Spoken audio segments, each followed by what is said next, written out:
Hey guys, welcome back to another video.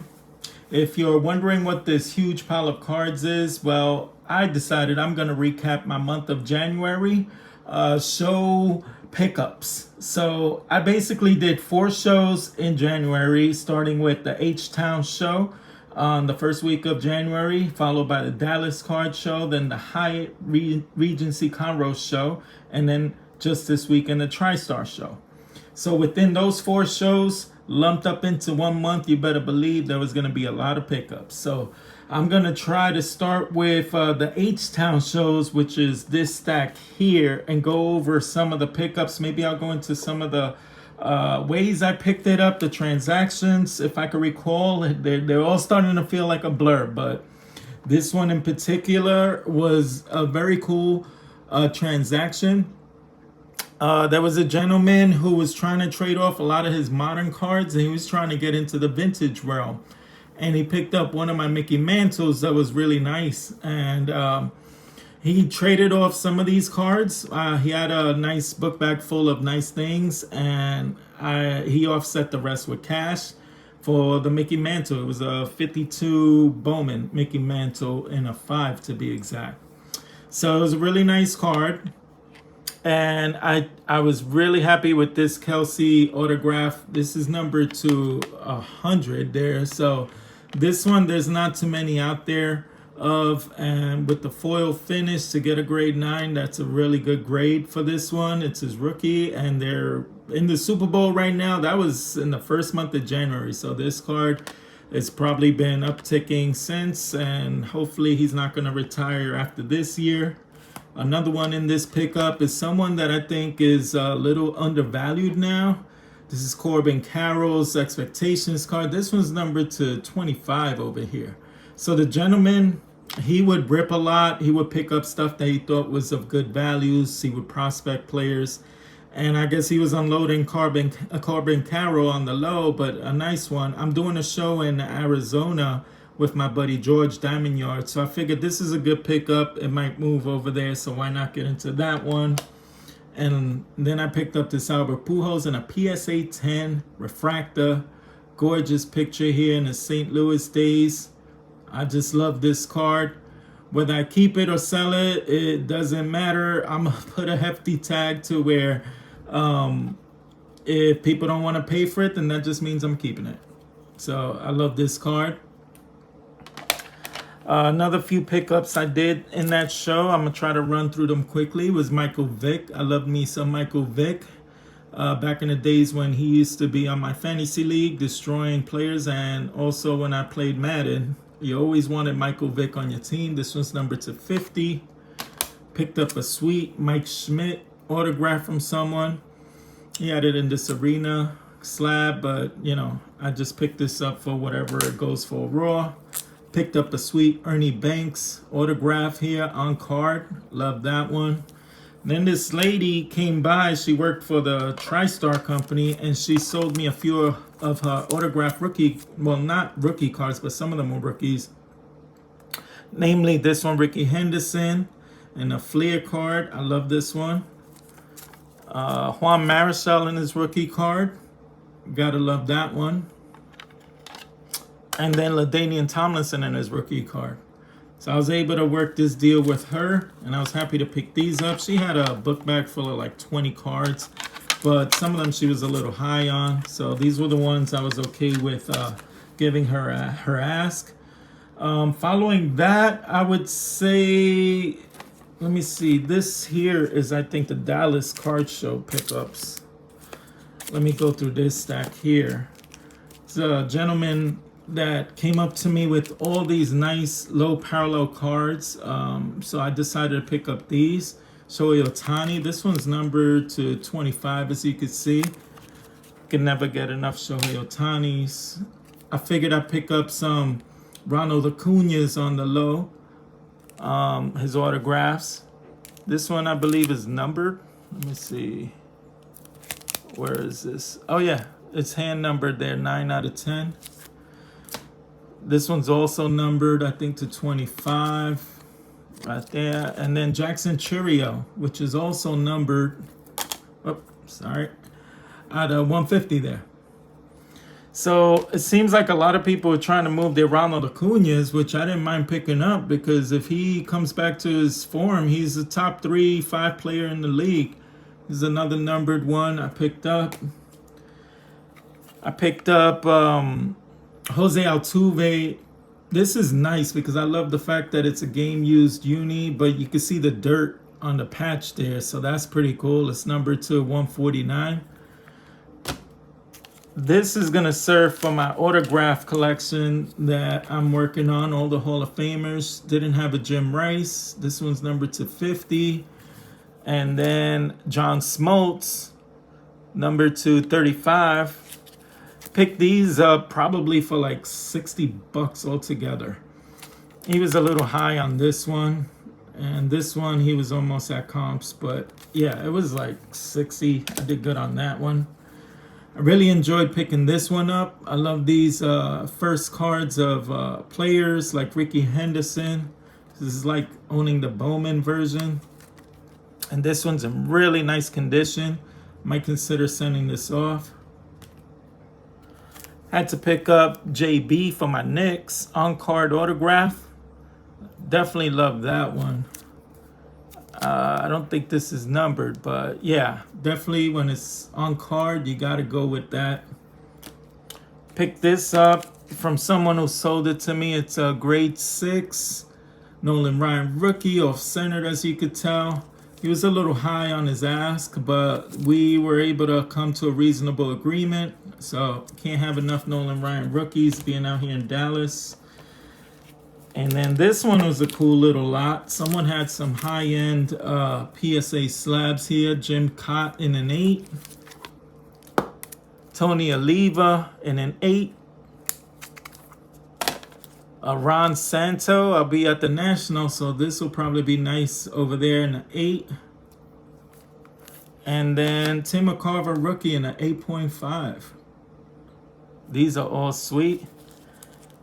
Picked those up at the Dallas Card Show. And these, I believe, let me see if I remember correct. Oh, these were at Conroe. So I picked these up at Conroe 2 weeks ago. Reggie Jackson, rookie in a 3, but I just fell in love with the centering. Anytime you could find a centered Reggie Jackson rookie card, you got to get it regardless of the the condition. I haven't had my morning coffee here, so I'm still waking up. Yeah, but a rookie card of Reggie centered, you got to pick it up. Pick this up from someone, Shawn Michael. I don't follow wrestling like I used to, but I know Shawn Michael was one of the best, so not bad having that in the case. Trae Young Genesis. I actually hate Trae Young because I'm a Knicks fan, but it's a Genesis, so I had to pick that up. They come to my cases with their Pelicans cases, and whatever they offer for a good value, I'll just pick it up. And then someone had these in his case. He had a bunch, not a lot of Venezuelans, but he had these in particular, and I picked all 3 of them up. This is the Orioles team, was pasted there, but most of them always have bad back damage.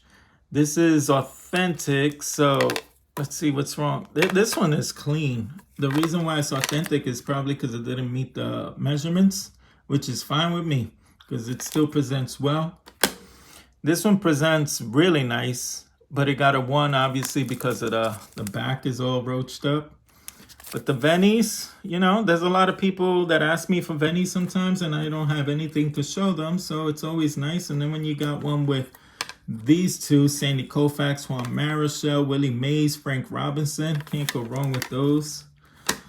And then I traded a gentleman.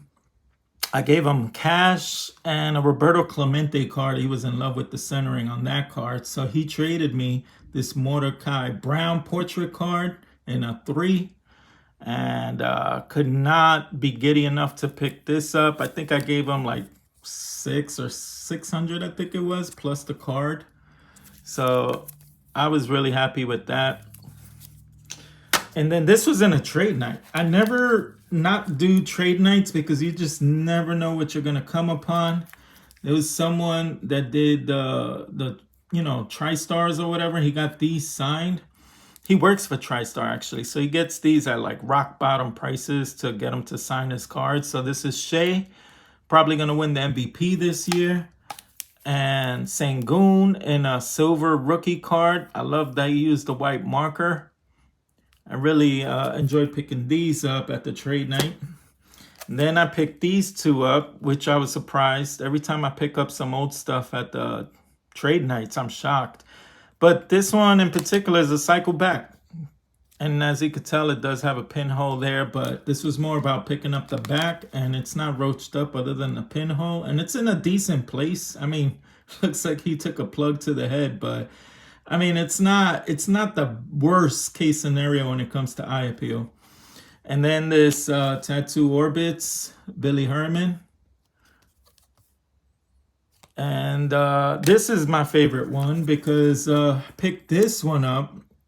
It's numbered to 15 with Wes Welker, Randy Moss, and Rob Gronkowski. And Randy Moss happens to have the coolest patch out of all of them. To have him with that sick patch, I really like this one. There was one that sold on eBay recently for $450. And when you think about the taxes and shipping, I picked this up for like $350, so I was really happy with this.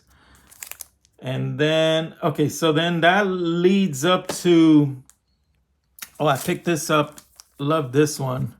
Picked this up in an auction, and I just wanted to share this one. Early 1993 Fleer Pro cards of Derek Jeter with the Greensboro Hornets. Gotta love this one in an SGC 10. This is one that I'll probably put a hefty tag on it because I will not mind keeping it if no one wants to pay that tag. So you got to pay to play when it comes to a card like this that I don't mind keeping in my PC. But yeah, this Derek Jeter is a beauty. I love it. He has two variations in this one. One of them is like an action shot, which doesn't show much of his face. But this one, I really like the pose. He has a nice look there. Really cool card. So this one paired up with the Ricky Henderson. That's a nice little pairing there. That's Yankee.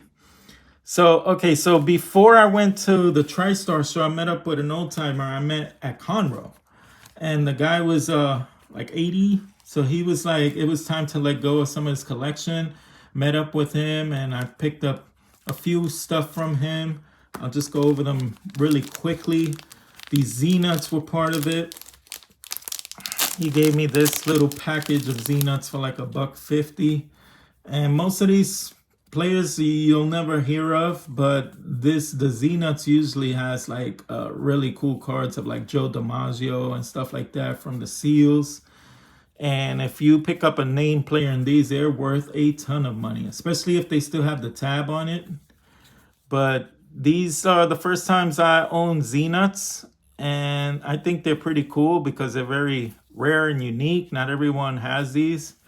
And I don't mind having these for the National to put out there for people looking for obscure stuff. Some of them has writing and some of them don't. So the ones that don't, I might consider grading if they're not too roached up. But the ones with writing, it's self-explanatory. It's probably gonna not get a good grade. Why waste money in grading? So that's the Z-Nuts. And then this is all from the visiting with him. And we're not done. We're going to meet up a little bit more. He had these post cereals. But what I loved about this pickup was that he left all the meat there. Which these fetch more money because people will try to cut it down right before the black and try to get a really high grade. I could try to do that myself. But, I mean, I don't know if I want to get into that pitfall. I'll examine these a lot more when the camera's off. But the fact that it has the meat and potatoes there, these to me were like primo pickups.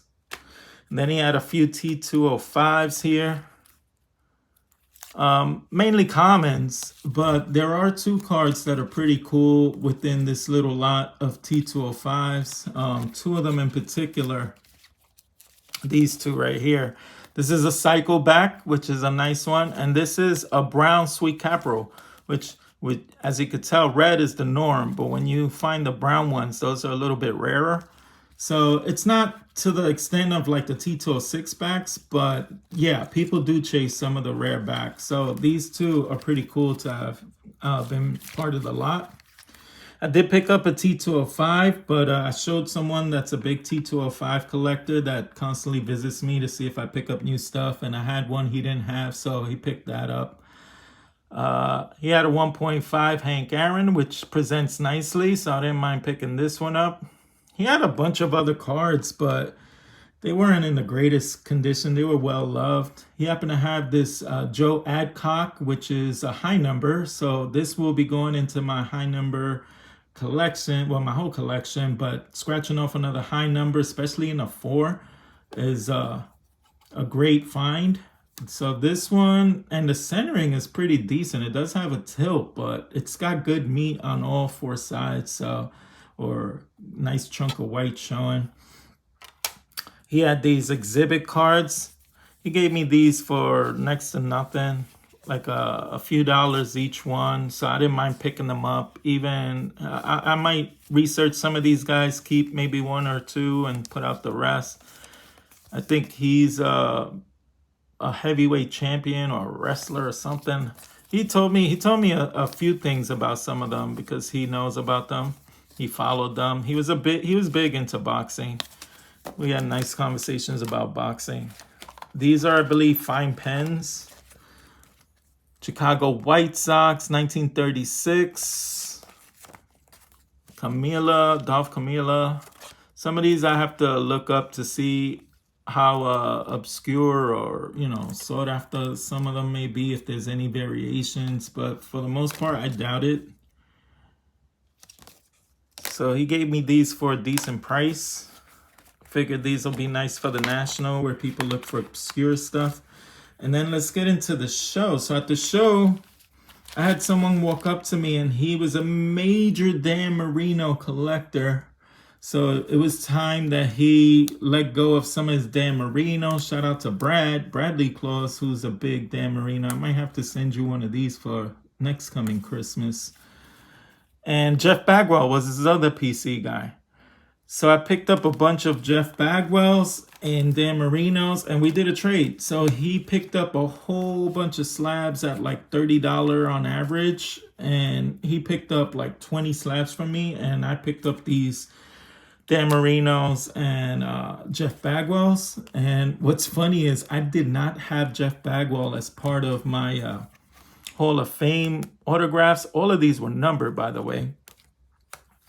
This one I'm keeping because it has Jeff Bagwell and Todd Helton. These are the Back to the Futures. This one's numbered to 1500, but that helps knock off 2 Hall of Famers I didn't own. This one is numbered to 25, as you could tell. These are the value he gave these cards. Some of them he was on point, others he might have been a little bit off. This is number 304. This was numbered to 25. And these two look the same, but they're not. The reason why is this one's numbered to 50 and this one's numbered to 25. And as you could tell, he doubled up the 1 to 25. And then these two are pretty cool.